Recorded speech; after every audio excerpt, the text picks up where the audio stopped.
And welcome to the 4S model by iListen. My name is Gareth, and today we're going to explore ways that we can help our well-being using this model, which is all based around see, say, support, and signpost. The first model we're going to look at is a cognitive behavioural therapy model that we use with our therapist in the centre. Now, usually this is blank, and we ask our clients to fill it in, highlighting their highs and lows through life. We filled this one in for ease so that you can see typical examples that you will find that people put down. So we'll start with the highs. Now, there's the typical things that you'll come across: making the school team, passing exams, and starting college. And then later through life, there's things like getting married, having a first child, changing career, even starting golf as a high. These are typical things that we'll find in our life that we'll take pleasure out of. And then on the bottom side of the scale, we have the other things that will affect our well-being, things that we struggle with. So it could be your first day at school. Even now, I think most people will remember their first day at school and how stressful it was leaving the parents at the gates and going into the unexpected. And then through life, we'll have different things. Maybe it's changing schools, going from middle school to high school, the unexpected new friendships, the extra pressures of examinations that we need to face. But they're things that we can get through. As we go through life, leaving school, going into college maybe, or even into the workforce. These are all things that are unknown and therefore negative to our mental health. In later life, we'll find things like maybe moving house or having an ill parent or even the death of a parent. These are all things that we're not prepared for and has a negative effect on our well-being. What I really like about this model is that by mapping out these different highs and lows through lives, we can see that the things that we face are not a forever thing. Nobody stays in a trough, nobody flatlines, and usually on the other side of that trough, there's a peak waiting to happen. I think mapping out these and your own ones are a really good way to show that even in these difficult times that we're facing with the coronavirus at the moment, it's not going to be a forever thing. It's a temporary thing that we're facing. And yes, it might be really, really dark. I think when people are in that place, it's quite often difficult to see that there's light at the end of this tunnel. But by mapping out this, it shows that, yes, we've gone through similar things in the past. We've gone through these difficult periods and we've been able to get out of them. It couples quite well with this next model that we have here. This is the Holmes-Rahe stress scale. Now, these are bridged versions and the full versions are available online. The one on the left-hand side that we have, that looks at adults' mental health. And the one on the right-hand side, look at children's mental health. What Holmes and Rahe tried to do was put a unit scale next to each of the life events that we will face and look for a trigger point that's going to turn us from being able to cope to a time where we're going to find it really difficult and it will have a negative effect on our well-being. The magical number that they came up with was 300 points. So already you can see if people are going through different things, those 300 points can actually add up quite quickly.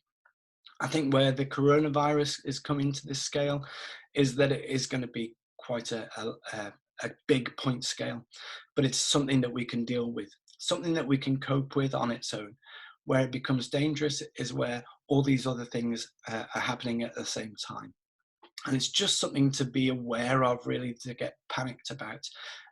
Obviously, this is a across the board scale and across the board point systems, and each person will be able to deal with these things slightly different depending on their social environment that they're in, their friends, their family, for example, whether the finance is an issue. All of these things will play a part in it. If we're in a great place at the moment, we're financially okay and we've got support from our friends and families, we will be able to cope with things better than if we don't have those things in place. The next scale is looking at stress. It's the Yerkes-Dodson law. So it's been around for a long, long time, 1908 in fact. And what this shows is that stress isn't always bad. It tends to get a negative publicity in the press. We're too stressed, we can't cope. But actually, this scale shows that we need stress to be able to deal with things in our life. The middle part, the eustress, that's the good stress. That's the stress that we want to achieve. This is where everything is working well, where we feel that we're able to cope with things and that we are inspired to do our job the best we can. What happens when we look at those life events in the last two models, when those things are coupled on with our workloads and the things that we need to do, it can tip over to the other side where we face distress, which leads to poor mental health, breakdown, burnout, and even exhaustion. What's interesting is on the other side of the scale that being calm, being bored, can also be quite negative to our mental health as well. And I think when we're asking people to work from home, when we're asking people to do jobs maybe not to the peak without the support options that we have in the workplace, we can find ourselves in that calm area. Equally, when we're asking people to work with families around, we can also add those different things on, which is going to push us to the distress part. So I think what it's important for us to be able to do is look at this model and say, okay, am I in that middle zone? Am I energized? Am I focused? Can I do my job from where I am? Have I got a quiet place that I can work from? And if we don't have that at the moment, then it's definitely something that we can adjust to make sure that we're in that good middle zone of eustress, the good stress. What is mental health? Well, this model is all about see, say, support, and signpost. See, spotting the signs. Say, having tricky conversation. Support, helping each other. And signpost, if we need to get some extra help, knowing where that help is. So first of all, we're going to look at C. A lot of these different things are going to be difficult at the moment because we're going through a very stressful time and lots of ups and downs as we looked at those charts. But if you see some of these things on this list and have concern about it, this is spotting the signs. These are typical things that a GP will look for, or a psychologist, when we're having our first introduction. We're looking for signs of feeling sad, your natural mood being affected, worried. We're looking for little tips of anxiety, things that look just a little bit out of control. Maybe it's affecting our sleep, maybe it's affecting our loss of memory, maybe we're overreacting to situations that we're in. It's very difficult when there's so much pressure by the news and social media about the coronavirus to decipher what is good and what's bad. So a GP and a psychologist, for example, would look for these signs over a 2-week period. And we use a technique called watchful waiting. Watchful waiting is being able to identify some of these signs are happening and not acting on it straight away, but then just seeing how things go, seeing if there's a pattern in behavior, seeing if there's a few extra things on this list that are creeping in before we act on it. Because life's ups and downs is very natural, and most of the time we can deal with it. When we're spotting these signs, what we're looking for is the fact that somebody isn't coping as much as they usually would. So the next thing that we need to do is have a conversation. If we think we're going to have a tricky one with our friends or families or even a colleague over the internet, which is happening more and more often in these things, how do we do that? Well, first of all, what not to say. These are all things, examples on this list that psychologists have said that they probably should have avoided in retrospect. So you are overreacting. Is that a positive thing to say? Well, probably not. Somebody's life is worse than yours. Well, of course, there's somebody's life that's worse than yours. But in that particular moment, when people are feeling vulnerable, that is not a helpful thing to be able to say. So before having a conversation, this is a really good example of practicing, okay, if I'm not going to say these things on this list, what can I say? It's just a little bit of prep.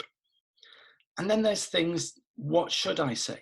So Having a tricky conversation with a loved one or with a colleague over Zoom or over Teams, whichever way you do it, it's really important that we listen and we have these questions. We question what's going on. We don't take everything that's being told to us at face value. If we take things just from an open question, we could get things horribly wrong. So these questions are really important to probe out a little bit more to try and find out what's going on for that person. Also, if you're in a position to make adjustments to their work schedule, then it could be beneficial in the long term to make temporary adjustments. My favorite one on this list, how are you on a scale of 1 to 10? Now, why do I think that's such a good one?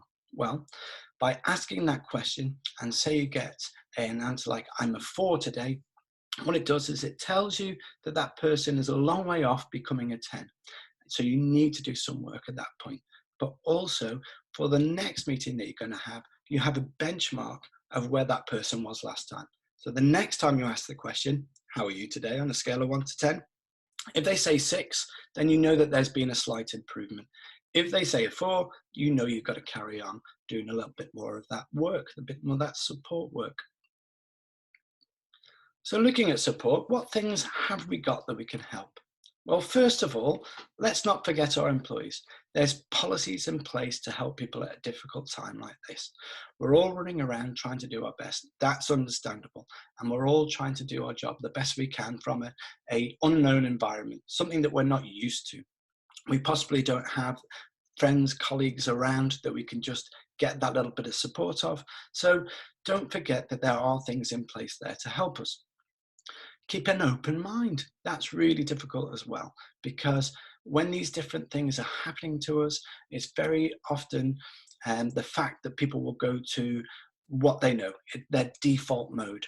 But by keeping an open mind, you're giving yourself a little bit more flexibility to be able to change different things that you're facing at the moment. Focus your attention. Now that's really difficult as well. Focusing your attention when we're working in a strange environment, maybe we have the children around, all these different things that are coming in makes it really difficult.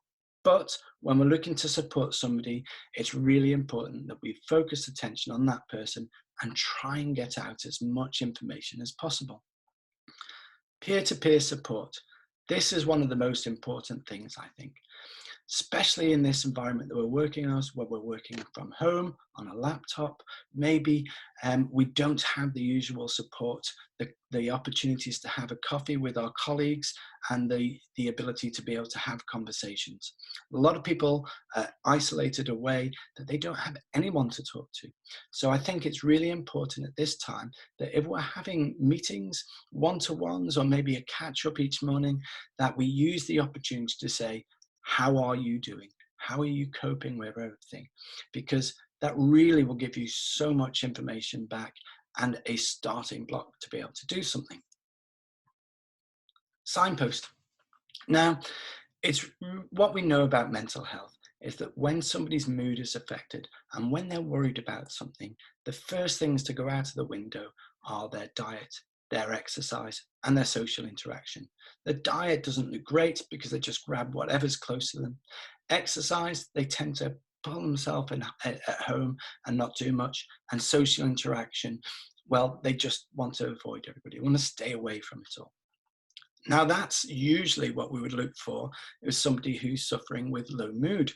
However, when we're talking about the coronavirus, people working from home, all of these things are problems that we're going to face. So what can we do? Diet. Now there's lots of things out there that we can do to help. YouTube channels which help you come up with a healthy diet regime and different meals every day. And it's something we can encourage ourselves, our colleagues and our loved one to be able to take care of at this tricky time. Now, cooking a meal from scratch is one of the most positive things that we can do for our well-being as well. So try and encourage that. Maybe it's just making a soup or a slow meal in a slow cooker. That's going to be really beneficial, getting some good vitamins into their body, and it will help their well-being, absolutely. Exercise. Now this is particularly tricky at this time because the government put in restrictions that we can only exercise once a day. So how do we cope with that? Well, there are a wealth of things that we can do. Joe Wicks, for example, does an exercise based for children in the morning, but why not get involved with it? It's a really good thing to get our good chemicals flowing through our body, and that will help our well-being without a shadow of doubt. Or maybe it's even just walking around the garden. Getting out some fresh air is really, really important, and something that we really shouldn't put off. Also, available on YouTube, for example, there's lots of exercise YouTube clips. Things that we might have forgotten, the Green Goddess. They're all really good fun and great way to get into that exercise when we're stuck indoor. Social interaction is the last one on our list and probably the most important, especially in this period that we're facing with lockdown. So how to become social active? Well, there's lots of things that we can do. There's online pubs that you can visit through Facebook. Social media can have pluses and bad things as well. But what I will say in this time, it's probably good time to get involved, getting involved with these different things that are happening, and there's lots of exercises that you can do on there that encourage social interaction, as well as the things that we face with our work colleagues, having these conversations each morning. It's really important to keep social. It is difficult, but not impossible. We just need to step up and do a little bit of that social thing. The way I like to look at it is, if my mother, for example, is in lockdown, the only way that we can talk to her is by FaceTime, but we absolutely make sure that we do that every day. We have a video Skype and talk to her. We also keep in touch by WhatsApp. All these things are out there to help us still stay social, keep involved with everything. The last thing we want to do is become more lonely in this isolation period. And then if things are getting really tricky, well, what else can we do? So there are signposting options out there that we can help. So the I Listen signposting leaflet will give a copy attached to that. What that looks at is many different things involving debt counselling. We can look at third sector organisations to signpost. Maybe if it really, being honest, there could be bereavement issues around this time that we find really, really tricky. Can't go to funerals, that type of thing. So crews are a really good option. Anyway, there's lots out there that can help. It's just knowing where to look for when you need it. So we have put this signposting leaflet together to help you, and we do hope it's a need. Equally, internal policies, we talked about it briefly before, but there are some absolutely fantastic places out there that have some amazing resources, and they're often underused because people don't really know where to find them when they need them. So please, please, please make sure that you know your policies. Make sure you know what support option that work has out there for you, whether it be an employee assistance program, whether it's private healthcare. They're all crucial to know at this point. The final thing on our list is crisis response team. If you are really, really finding life difficult at the moment, please give them a call. And again, their number is available on our leaflet. The police will also respond, obviously, if things become critical. And that's it, really. That's our whistle-stop tour of the See, Say, Support and Signpost. It's really tricky at this time to see that there's light at the end of the tunnel, but there really is. And if anybody's struggling, we would say, please get in touch, and we will absolutely try our best to help you through this difficult period. Thank you very much for listening.